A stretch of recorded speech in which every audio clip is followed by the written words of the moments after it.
They said she was crazy, buying a rusty shipping container no one else wanted. They laughed, said it was worthless scrap. But what Faye Whitman found inside didn't just change her life. It could change the course of history. Hidden beneath layers of dust and welded steel wasn't junk. It was a sealed military prototype that hadn't seen daylight in 35 years. And when she opened it, it woke up.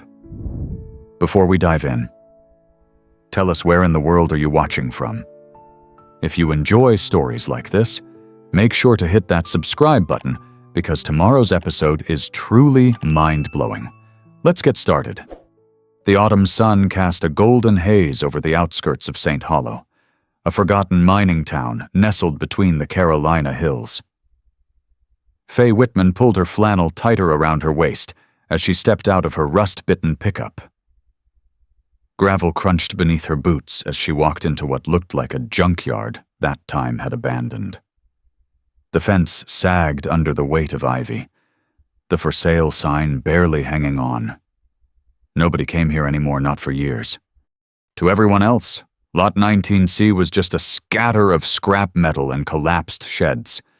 But to Faye, it whispered. She wasn't rich, she wasn't reckless, just curious. She'd grown up with grease on her knuckles, her dad teaching her the language of machines before she could ride a bike. He used to say, "Some things speak to the soul, not the senses." And this place, this forgotten, sun-baked yard spoke to her. That's when she saw it. Half buried in tall grass and rust, there sat a container, faded red. No markings, no locks she'd seen before. The auction didn't mention it, but her gut did. By sundown, she'd wired $1,200 without blinking. Everyone laughed. But something behind those steel doors had waited long enough. The container arrived 2 days later, just after dawn. The air was cold and damp, clinging to the skin with that early autumn stillness that made every sound echo just a little louder. The flatbed driver gave the rusted box a long stare before unhooking the chains. "This thing smells like ghosts," he muttered, wiping his hands. Faye Whitman just nodded, already halfway to her shed to grab her crowbar. She didn't need a pep talk. She needed answers. The container thudded into place beside her workshop like it had roots there, like it belonged. The red paint looked darker now in the shadow of the old oak tree, almost bruised. Its corners were bent, one side half buried in weeds, the other chipped and streaked with something that looked like ash. There were no serial numbers, no markings, just a blank metal plate where one should have been. That alone would have sent most folks running. Not Faye. By noon, she'd cut through 2 of the industrial lock bars with her angle grinder. Sparks flew, metal screeched, and by 1:15 p.m., with sweat down her spine and her jaw clenched tight, the first door gave way with a groan so loud it made the birds in the trees go silent. Inside, it was black. Not the dusty black of forgotten tools or old furniture, but a dense, suffocating void that sucked up the light from her headlamp like it didn't belong. Dust floated like ash in a room after fire. And then she saw it. Underneath a heavy canvas tarp, beige and thick like something used in the military, sat something. Its shape wasn't clear at first, just the hard edges of metal. The faint outline of armored treads instead of wheels. Treads. Not tires. Not rusted. Not even dusty. Faye froze. Breath caught in her chest. Her hands, still gloved, trembled just slightly as she reached for the edge of the tarp. It was cold. Too cold. Colder than it should have been for a steel box that had sat outside for decades. She circled the thing slowly, flashlight beam slicing through the dark. It was a vehicle, but not one she'd ever seen. Not military, not industrial, something else. Sleek in parts, rugged in others, purposeful, but no logos, no labels, Not even chipped paint. And then there was the smell. Not rot, not rust. Oil. Old, like it had been sealed in a bottle and left untouched for generations. There was no way it should have still smelled like that. She found a faint stenciled mark at the base EMB, 09, and next to it, a fractured symbol, an eagle with one wing broken, like it had been torn from the sky. She stepped back, heart pounding. Her flashlight trembled. This wasn't just a forgotten project. This was something someone had buried. And now it had surfaced. Back in the shop that night, Faye couldn't sleep. The tarp still hung in her mind like a veil pulled halfway off a secret not meant to be seen. She ran her hands through her hair, pacing, glancing at the photo she'd snapped earlier, the treads, the reinforced hatch, the smooth, untouched surface. It wasn't just bizarre, it was pristine, as if it had been sealed in time. She sat at her father's old workbench, fingers drumming against a grease-stained rag, his words echoing in her head. Some machines don't wait for you to fix them, they wait for you to remember them. Her eyes drifted to the container outside, and she shivered. The next morning, she brought out a rolling ladder and climbed the side of the vehicle. The top hatch wasn't locked. No keypad, no handle. Just waiting. Faye hesitated, then opened it. The inside was tight, designed for 2, maybe 3. Bucket seats, gauges, wiring, everything matte black, with red primer exposed in spots, like a raw wound. It felt experimental, like something caught between a tank and a spacecraft. She dropped inside, boots thudding softly. That's when she saw it. A photo, tucked in a metal compartment, folded and yellowed at the edges. A group of people in coveralls standing proudly in front of the very same vehicle, only back then. It had been painted fully black. Their faces were blurred or scratched out. Except one. A woman in the center. Red hair tied back, eyes sharp as cut steel, and a face that looked exactly like Faye Whitman. Not a resemblance. A reflection? She staggered backward, photo clutched in hand. Something cold and electric stirred in her chest, the kind of feeling that makes you question not just what's in front of you, but everything that came before it. Her breath shook, not because she'd found a machine, but because maybe, just maybe, it had found her. The photograph wouldn't stop staring back. Faye sat at the workbench for hours, the sun long gone, the workshop swallowed by the quiet hum of night. A single bulb swayed overhead, casting soft golden light over the photo. Her fingers kept tracing the woman's face, same eyes, same jawline, even the faint freckle below the cheekbone. It was her, or someone who could have been her twin. She flipped the photo over. Faded handwriting ran along the back in smudged ink. EMB's 09 crew, May 1987. Redbird assigned to internal systems. Final prototype complete. Redbird. The name felt like a match struck in her mind. Not quite memory, but a tug like hearing the lyrics to a song you've forgotten, but your heart still knows the rhythm. Faye whispered the name aloud. Redbird. The word filled the air like it had weight, like it belonged to her, or maybe always had. At sunrise, she was back inside the container. This time, she brought gloves, a voltmeter, and something her father used to call the gut instinct tool herself. She knelt beside the vehicle's frame, brushing away grime near a panel hidden just beneath the left track. There, barely visible, was a recessed handle and a dead keypad. The wiring was aged, but intact. And among the red and black wires, she spotted a single thread of metallic silver blue, pulsing faintly like a vein. She reached for it. The moment her glove touched the wire, something hummed. It wasn't loud. just a subtle vibration in the soles of her feet, a frequency she felt more than heard. Her breath caught in her chest. She yanked her hand back. The hum continued. Low, constant, like something ancient slowly waking up. She stumbled out of the container, blinking into the pale morning light. The yard around her was still. Not even the wind stirred the tall grass.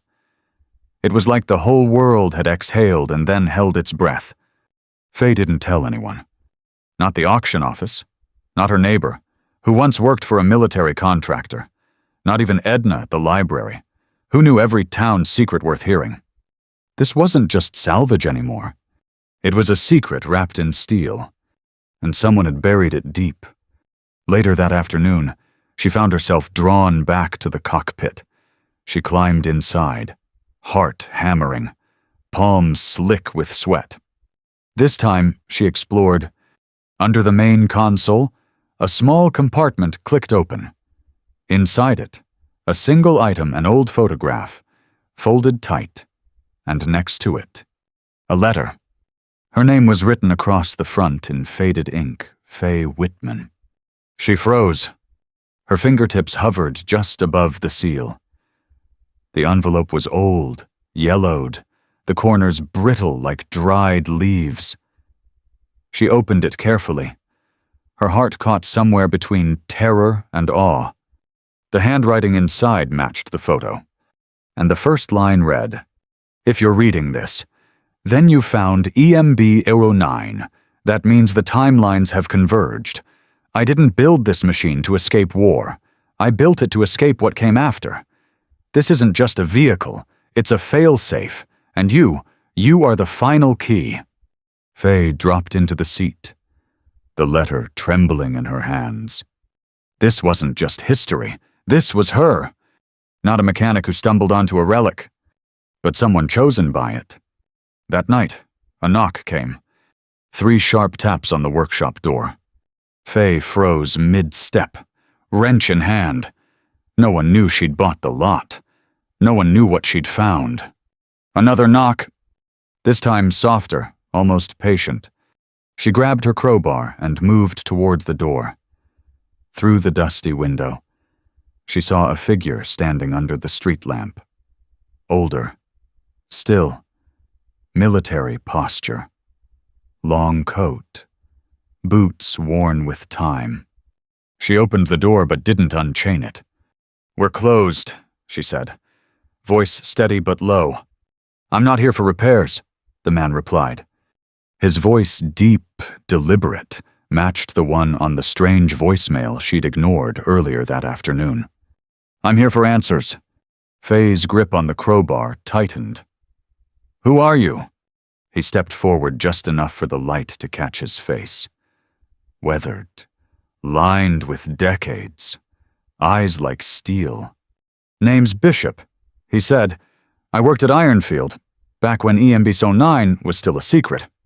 Her blood ran cold. "You know what that thing is?" she asked. "I helped build it," he said. Silence stretched between them. Faye's heart pounded. Her mind raced. But deep down, she knew this was just the beginning. Faye unlocked the door. Not because she trusted him, this man named Bishop, but because deep down, something in her bones whispered, he's not a threat. He's a key. Inside the dimly lit shop. Bishop moved slowly, eyes scanning the space with a quiet reverence.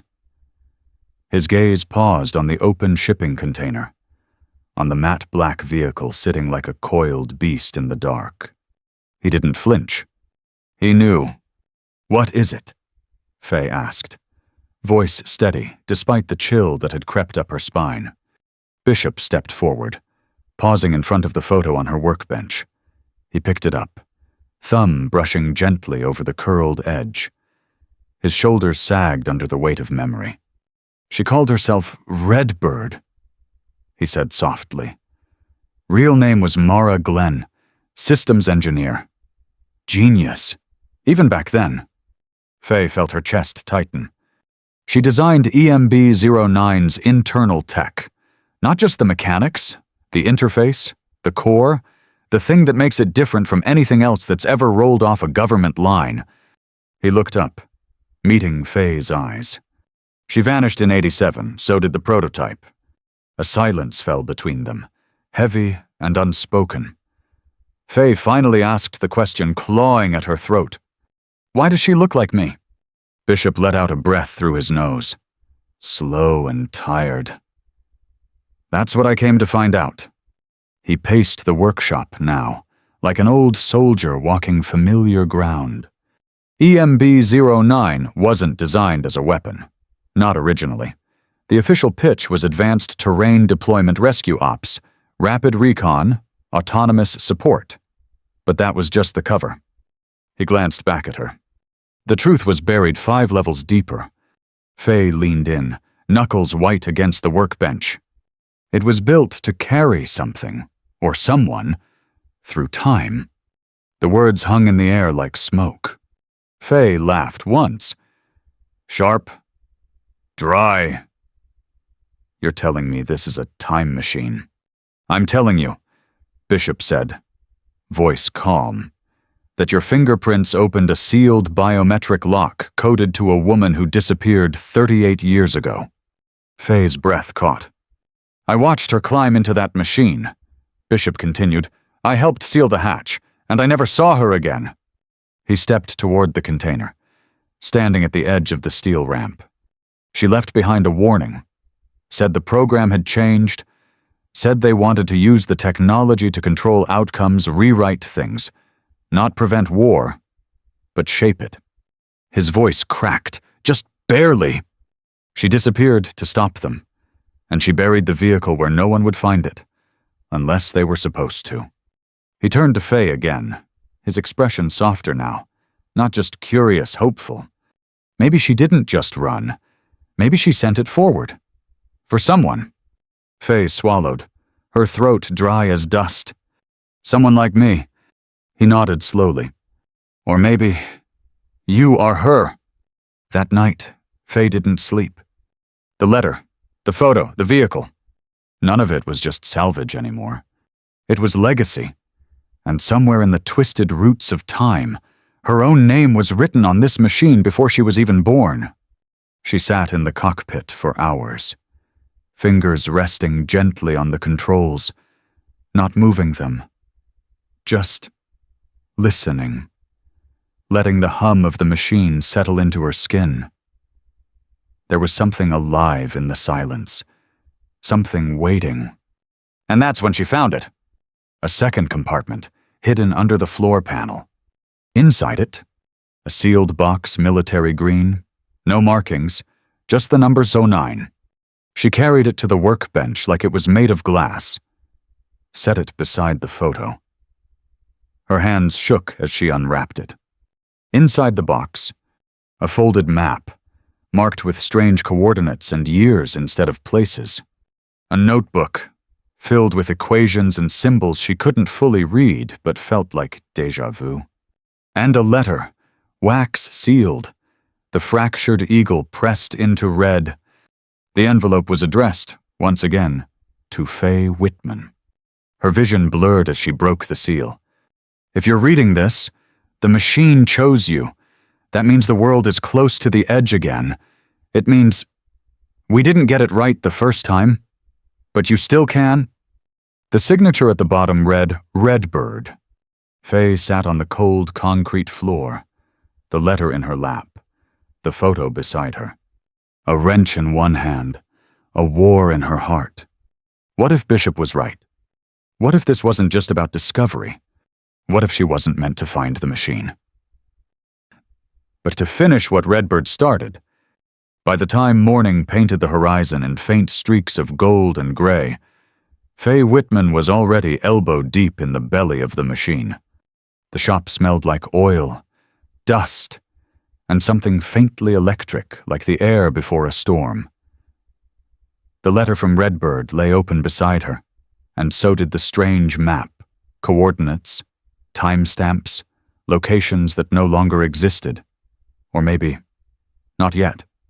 She hadn't told Bishop she was going back inside. Some part of her knew this moment was meant to be alone. She crouched beside the primary console again, fingers trailing along its strange contours. It was like no cockpit she'd ever seen, angular but intuitive, built by someone who understood both war and memory. There was a port beneath the main dashboard, rectangular, no ignition key, no familiar markings, just a recessed slot, waiting. And then she remembered what Bishop had handed her before leaving the night before. A small, brushed steel key. She left it in my locker the day she vanished. He'd said, "I never knew what it opened. But I think you do."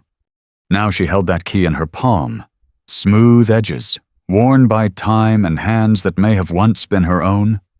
She slid it into the slot. It turned with a soft click, and everything changed. The machine let out a deep, resonant hum, like the first breath of a sleeping giant stirred from slumber. Lights blinked to life across the console, soft orange, then white. A panel unfolded from the ceiling, flickering once, twice, then stabilizing into a flat, glowing screen. Images flashed across it. Not diagrams, not schematics. Moments. Cities underwater, wildfires devouring forests, headlines screaming about failed peace talks, food shortages, power grids collapsing, each one stamped with a year in the corner. 2028, 2034, 2051. Then came a second sequence, same cities, same years, but changed, restored, unified. Clean energy breakthroughs, ceasefires, rebuilding. Same timeline, different outcome. Faye's pulse thundered in her ears. There was no manual? Just the question on the screen. Do you wish to alter the thread? She stared at it, frozen. All her life, she'd thought of herself as a mechanic, a fixer, someone who made broken things work again, someone who listened to the hum of old engines and coaxed them back to life. But now, she sat inside something bigger than any engine, something that wasn't just made of metal but memory. This wasn't about changing history to make it easier. It was about understanding it so they could do better next time. She reached across the console and opened the side panel again. Inside, the core still pulsed faintly. A silver canister suspended in clear fluid, glowing with that same impossible blue. Bishop had called it the pulse core. Said it wasn't from here. Said it responded to perception. Only worked when it was seen, truly seen. And now. As Faye hovered her hand near it, the glow intensified. The hum deepened. The air around her thickened like it was holding its breath. The machine knew her. Or remembered her. She reached for the notebook Redbird had left. Pages full of frantic equations, hand-drawn circuits, sketched timelines. But on one page, creased and dog-eared, were 5 words, written in hurried script. You must choose the thread. Below it, a map, not of places, but of people, names, faces, forks in the road. She felt it now, not just in her hands or her chest, but in her bones. This machine didn't run on fuel. It ran on decision, and she was the conduit. The shop lights flickered. Outside, the wind stilled. Inside, the machine's hum became a heartbeat. One question, one choice, 1,000 ripples. Faye stared at the screen again. Do you wish to alter the thread? She closed her eyes. Her father's voice echoed softly in memory. Some machines talk before they move. You just have to listen with your gut. And in that moment, she wasn't afraid. Because maybe this wasn't about being a savior. Maybe it was about being ready. She opened her eyes and answered, but not with the word anyone expected. I don't want to alter the thread, Faye said softly. I want to understand it. The words left her mouth like breath on glass, fragile, fleeting, but true. And the machine responded, The console lights dimmed to a warm glow. The screen blinked once, then faded, replaced by a slow pulse of soft white light, like the quiet inhale of a sleeping heart. The entire cockpit seemed to exhale. Then, the voice returned. "Female. Calm. Not Redbirds, not Fays, but somehow both. Request acknowledged, initiating memory alignment." Beneath her seat. The floor vibrated. The walls of the container didn't shake. The world outside didn't spin. But inside her, something shifted, like a radio dial being tuned. Slowly, precisely click by click toward a station only she could hear. She gripped the side of the seat, not from fear, but from the weight of something settling, something waking. Then came the light. It wasn't blinding, not at first, more like a soft ripple of golden fog curling around the edges of her vision, like sunrise pouring through water. But it wasn't light from a bulb. It was memory. Not hers, not fully.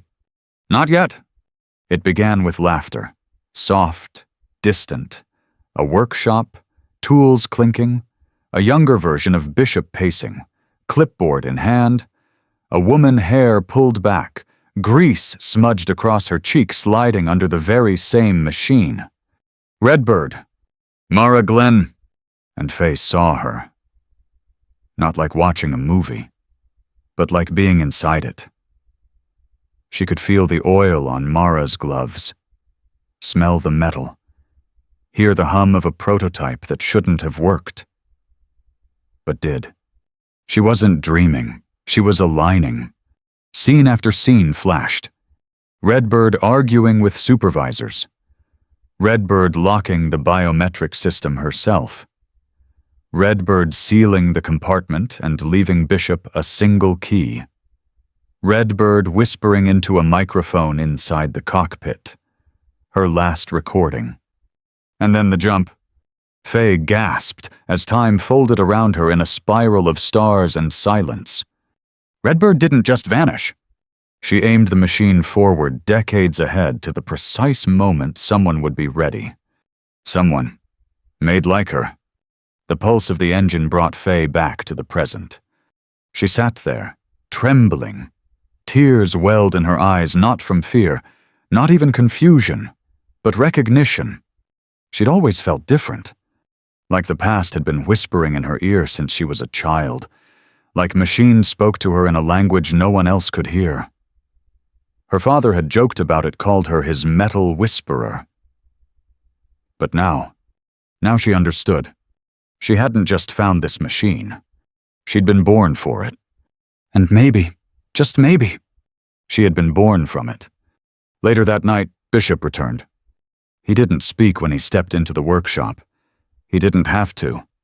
He looked at her, standing next to the open core. The map spread out on the bench.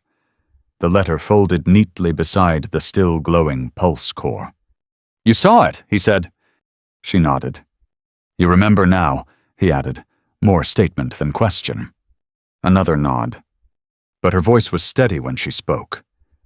Not everything. Not all at once. But enough. Bishop crossed the room slowly, his footsteps careful, respectful. We tried to recreate her work after she left. Couldn't even get the interface to power up. We thought it was tech failure. It wasn't, Faye said. It was trust failure. He paused, eyes on her now. Not as a mechanic, not even as Mara's mirror, but as her continuation. She built it to bond with memory. Faye explained, hand resting gently on the console.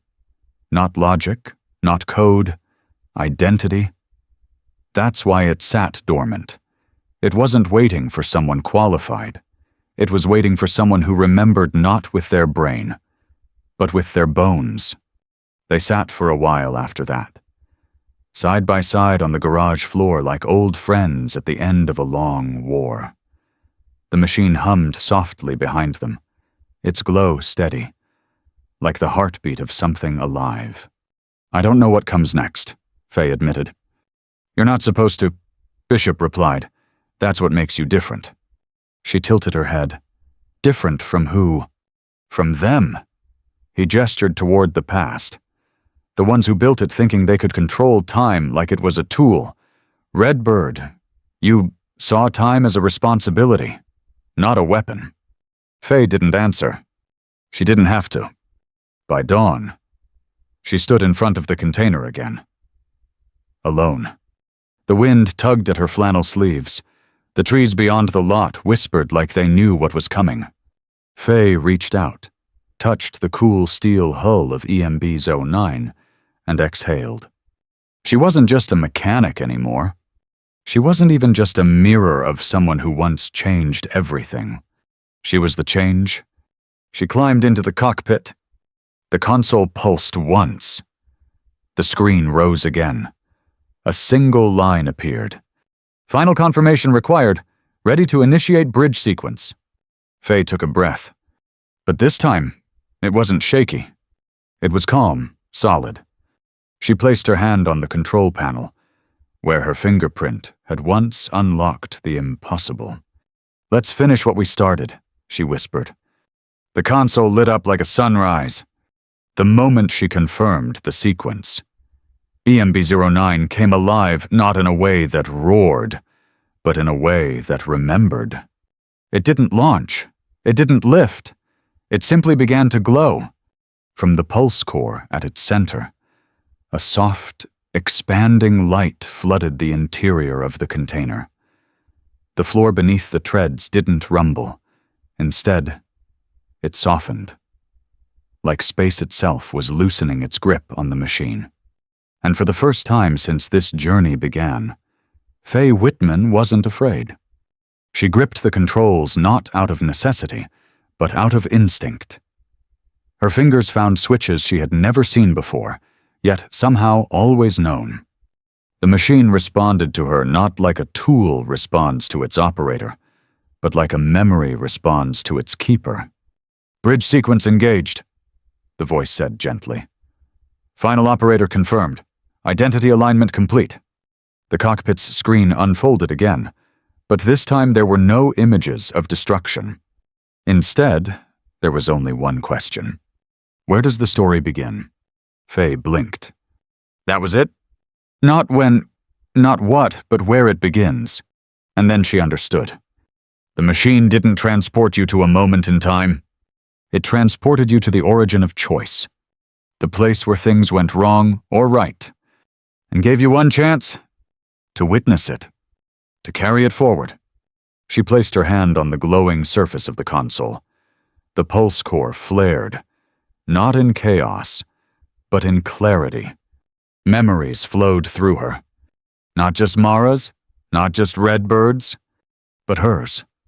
Her childhood in the back of her father's garage, the smell of engine grease and pine sap in summer air. Her first time rebuilding a carburetor. The day she held his hand when the cancer took him.